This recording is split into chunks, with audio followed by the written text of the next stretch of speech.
Hey, Brian's Funhouse here. We are outside the Chicagoland Record Show. We're going to go in and look at some records and probably buy some records. And then I'm going to go back to the Funhouse. We're going to show you the records I bought, some other records I bought, and also we're going to compare some prices between what you would pay here and what you would pay on eBay or Discogs. You'll see, is it really worth it to go out any more in person, or should you just stay on your couch and shop? All right, let's go in. All right, well, that was fun. That was the record show, or as I like to call it, how to spend $100 cash in 64 minutes. And I could have spent $1,000 easily, but all right, let's get back to the fun house. All right, welcome back to the fun house.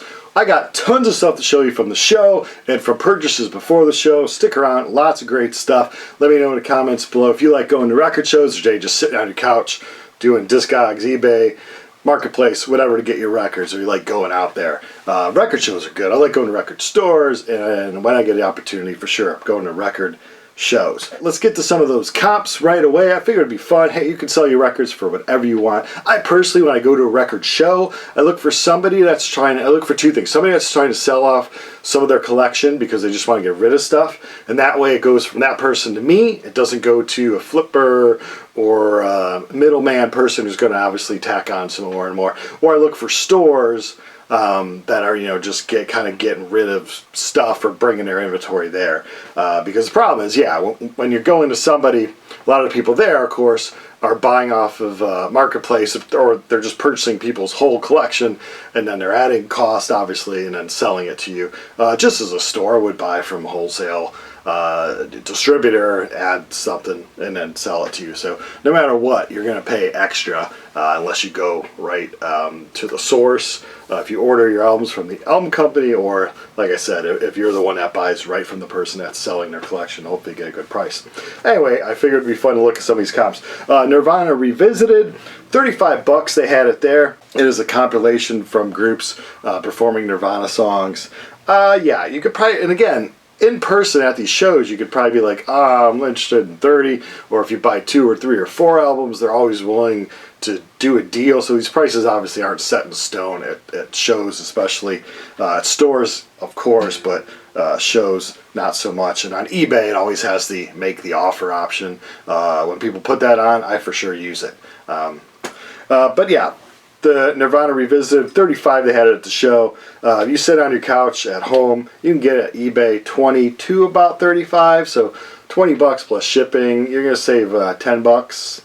So yeah, that would be a couch purchase all day long.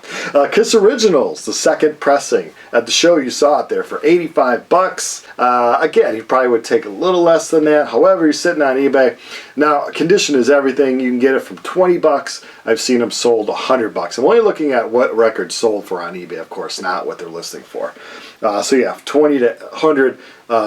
Depending on condition. The condition with this one I saw, 85. Yeah, I for sure want to ask him down on that one. It seemed a little high. Cheap Trick found all the parts, 10-inch. $10. Yeah, this is a great example of why you want to go to a record show to actually look at the condition and all that, because this Cheap Trick record, what people want to look for, the Cheap Trick freaks and the fans, I'll show you. Alright, so I have 2 copies of it. Why do I have 2 copies? And why is it important to see at the show? Because a lot of people don't take pictures of everything when they sell stuff online. So in the sticker on the record itself, there's Mr. Buddy Carlos, Tom Peterson on this label. So on the labels on the record, there's a different musician. There's Rick Nielsen wearing a mask way before COVID, way before it was cool, and Robin Zander there. So yeah, that would be an example if you want to actually look, see what pressing it is and all the stickers and all that. So $10 for that, yeah. That's really good. Led Zeppelin, what do they have? They had Houses of the Holy Club Edition, still factory sealed. And now factory sealed is coming an issue. A lot of people go to stores and stores say, oh, it's sealed. Some shady places, are they resealing things? Yes, and you have to be able to tell what kind of looks like an original sealing and what kind of original sealing and what kind of looks like something redone, if you're into that. I don't really care about sealed stuff because I'm opening everything I buy to play it. So Led Zeppelin Houses of the Holy Club Edition, $175.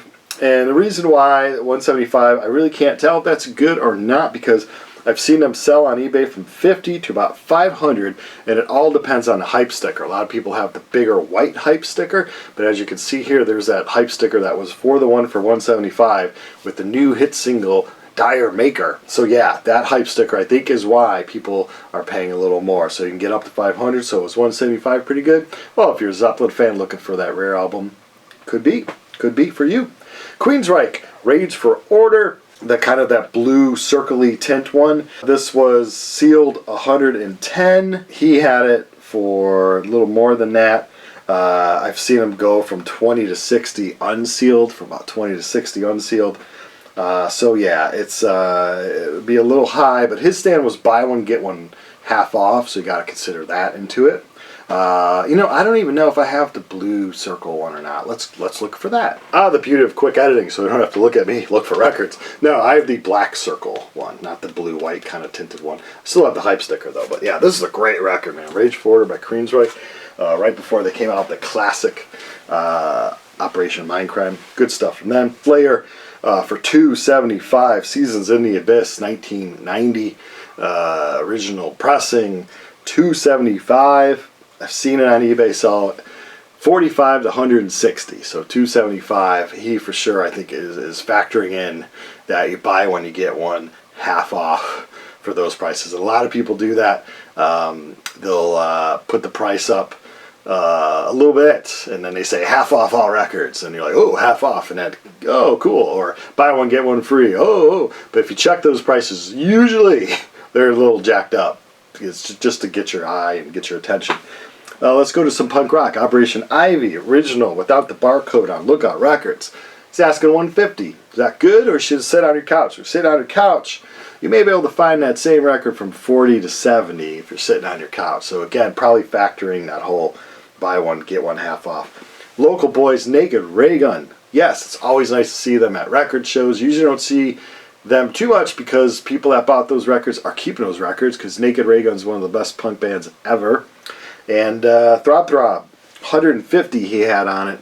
Sadly, yeah, again, it's a little high. 40 to 50 bucks, you can get yourself a Throb Throb. I have a Throb Throb. So yeah, this is Homestead Records, made in England, pressing, early pressing. So this is that album. What did I pay? Probably about 20 bucks at a record store. Long time ago, because I didn't buy it when it first came out. When it first came out, I wasn't into them until like 89 and 90, and that's a few years before that. When it came out, I actually bought it on cassette. When I was interested in it to buy it, bought it on cassette around 90. But yeah, wouldn't pay $150 for it. As much as I love Raygun, you always find a cheaper copy than that. All right, so that's just, it's just comps, just to show you that record shows, unless you're willing to wheel and deal, yeah, you're probably going to be paying more than what you would do if you're sitting on the comfort of your own couch. So that's up to the sellers. Do you really want to move your product? Because you got to compete with everyone walking around with their phones checking out the prices. So some of these people you'll see, 10 years and 20 years at the same shows with the same crates and the same albums, asking the same prices. But yeah, to each its own, man. Do what you want. All right, let's see. What did I find at the show? I'm not really collecting 45s at all whatsoever, but I've gotten rid of enough that I don't feel too bad if I find one that I really want to get. This is special to me. I saw Triumph on this. This is from their 8th album, Sport of Kings. The single off of this came out in 1986. Somebody's Out There. Like I said, special to me because I saw them on this tour, and it's a cool looking picture sleeve. If it was just the album in a plain sleeve, I wouldn't have bought it. Maybe $2 ain't bad at all, but for the picture sleeve, yeah. And shipping for that would be like $5-6. So $2 all day long.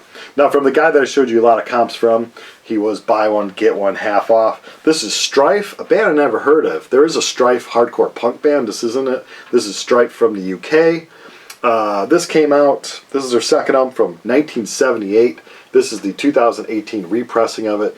Back to Thunder. I guess they influenced Iron Maiden and Judas Priest, so it's good enough for me. It's more of a hard rocky kind of sound. Kind of like when you listen to Elf, Ronnie James Dio, but you used to, there's Black Sabbath time and Dio time. You're like, oh, he was more like a rockin' dude than Elf.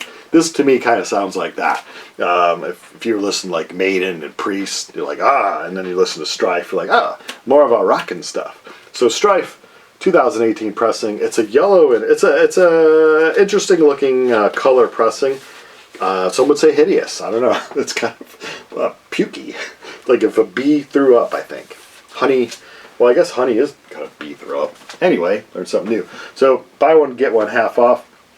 The half off one I got was Yngwie J. Malmsteen, and this is Rising Force Special Edition EP. I have a lot of his stuff, tons of his stuff, but I have this on CD, but I don't have it on vinyl. So what the heck? Half off. It was $7. Might as well get it on vinyl. I'll See the Light Tonight, first song I've heard of his. And then it's got Far Beyond the Sun and I'm a Viking Live, recorded from Japan. Yngwie Malmsteen, this is how I first heard of them, heard of him rather, Rising Force. And then I learned that he was in, was it Steeler with Ron Keel? And then I learned that he was also in Alcatraz for like one album. So yeah, Yngwie J. Malmsteen, all the ego from Sweden can fit on this record with 3 songs. Good price for that. Happy with that. Also, another reason why you want to go to record shows is there's always a guy with a dollar bin. Rare. Now it's usually $2 or $5. But I did see people with albums for $1 each. A lot of it was stuff that, like, you know, from the 60s and 70s that just didn't sell at all. Some stuff still in shrink wrap, some jazz stuff, and it just not stuff that obviously if you're selling for $1. You need to get rid of it. But in the $2 bin, I found this one, Crocus, Metal Rendezvous. Crocus, the only band, is it the only really big band from Switzerland that we know of? I think so. That's pretty sad. Even to this day, Switzerland have any more rockers? Anyway, Crocus, Metal Rendezvous. This is their 4th album from 1980. So I'm happy to have this. I like this era of Crocus. Good stuff. I've never seen that band live. And last but not least, for the vinyl stuff that I bought, this was on my want list on my Discogs app. Always good feeling. I don't know why. Good feeling to cross something off of that. I have this version of it. Always wanted this version of it. It's limited edition red cardboard envelope version. So you can see the red envelope there. A lot of people probably ripped that off and stuff. So for $30, which is about what you pay for it, sure, could I have said, hey, about 25? I don't know. The guy seemed cool. I didn't mind paying sticker price. So $30 from 1982 Ministry, early Ministry, from Wax Trax. Very fragile cover, but it's the envelope cover. Good stuff. Al Jorgensen and the boys doing this here. And I love the Wax Trax logo. Those of you familiar with Wax Trax here in Chicago, that building finally got, what is it, architecture, historic building. So yeah, Wax Trax building is now historic, I say. So that's vinyl. CD is really more, I was looking for obscure local band cassettes or CDs or records.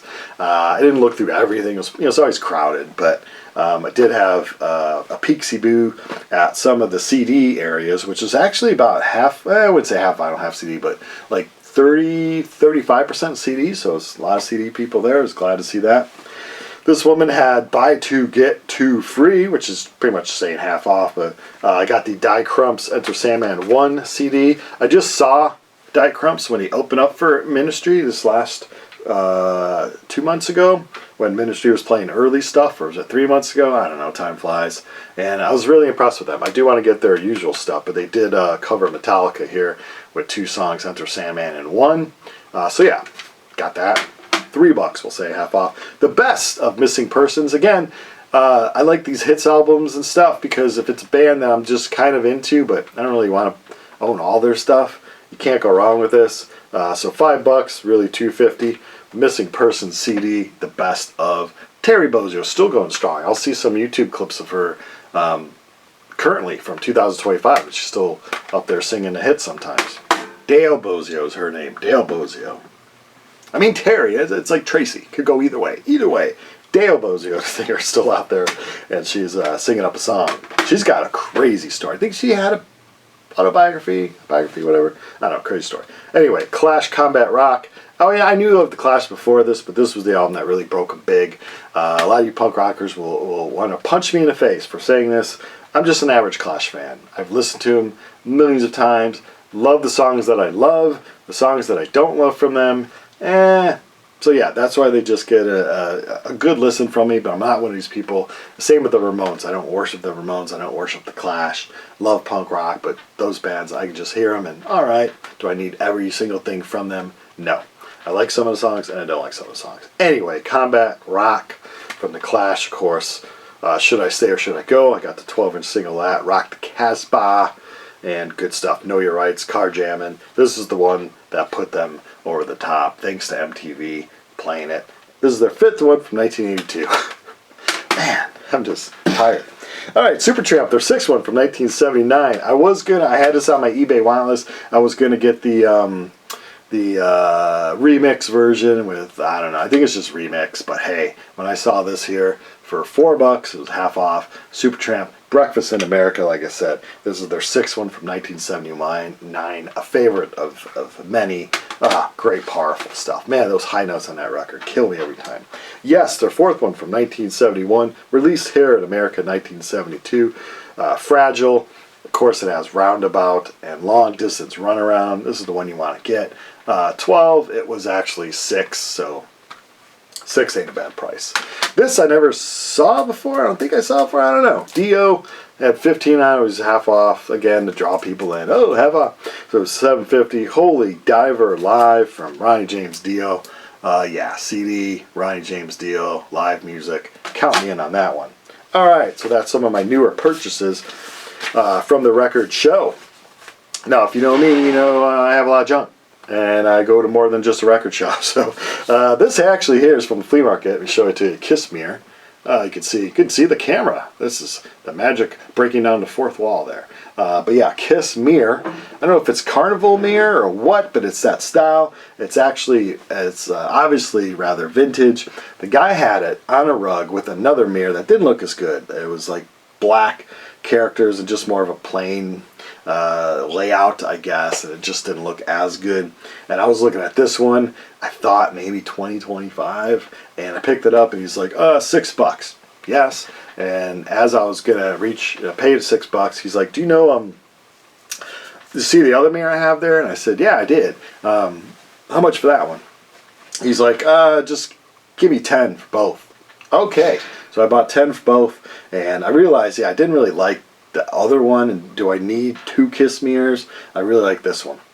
I threw the other one up on eBay, started the auction at $8.99. I usually don't do this. I usually don't include a buy it now, but I figured what the hell, and I put buy it now for $60.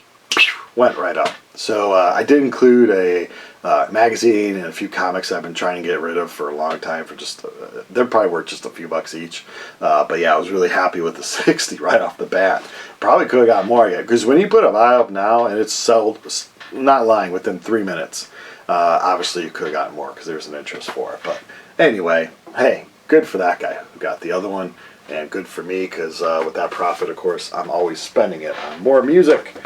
Let's look at the more music that I'm buying. Reckless Records, one of my favorite record stores here in Chicago, and they have the best stickers ever. Look at this. You just do this, ladies and gentlemen, and voila, comes off. No residue, no nothing. Every record store out there, call Reckless Records of Chicago, any of the 3 locations. Ask them who they get their stickers from, and you use those stickers, because us record collectors are sick of like scratching and wet paper toweling it and trying to get the rest of it. Oh, it takes forever. Anyway, Drive Like Jehu. This is their debut from 1991. This is a repressing of it. And on their wall, they had Alice in Chains' self-titled album, LP version. It was $600. Holy moly. It's one of those things you go to the store and you look at it like, is it worth $600? You probably get it for less than that, I think. I would hope for, the 2 LP version of the Alice in Chains self-titled one. I also got this, a 3rd album from 1983, The Dickies. If you're watching this channel, you realize I just discovered how great they were last year at Riot Fest. So for about a year now, I've been collecting me some The Dickies, and I would love to see them again if they came through, man. Great band. Let's see, what else do I have? Bought a bunch of CDs. Drill Team, kind of an alt-rock, pop-rock thing of the 90s band from LA, Drill Team. Not a lot of people know of them. This is from 1996. This is their 2nd EP. They had 2 EPs and I believe 2 LPs. Check them out. Not a lot of people know about them. I learned about them. I used to review music for a paper, and I got their promo CD, which turned out I think there'd be their first CD. Really good stuff, like alty, poppy, shoegazing maybe kind of stuff. Drill Team, got that. The Best of Brittany Fox. You know, Brittany Fox. The singer, Dean, was on the first 2 albums, and then he went to form Black Eyed Susan, I believe was the band. Good stuff. This is the hits pretty much, I think, from the first 2 albums. They did replace their singer and go on to make a few more, but yeah, Brittany Fox, pretty much on the MTV Headbangers Ball, only their first album, people cared about them, and then they seemed to kind of to go away. I also bought the CD version of Smashing Pumpkins' latest one from 2024. This is their 13th album, Hora Mora Dora, I don't know. It's good. Still, I'm trying to get into it. I've played it maybe 4 or 5 times. And I remember when I first played Gish and I first played Siamese Dream, the first listen through, songs are grabbing me. I'm like, oh, I love this. It just sounds like one continual song. I'm just not hearing the highs and lows. I'm not hearing, he did change kind of how he sings a little bit, and I don't like that as much as the way he used to. And I like it, but yeah, I'm just waiting for it to grab me. Ooh, grab me. AC/DC Flick of the Switch. This is their 9th album, the 3rd with Brian Johnson from 1983. Had it on vinyl ever since it came out.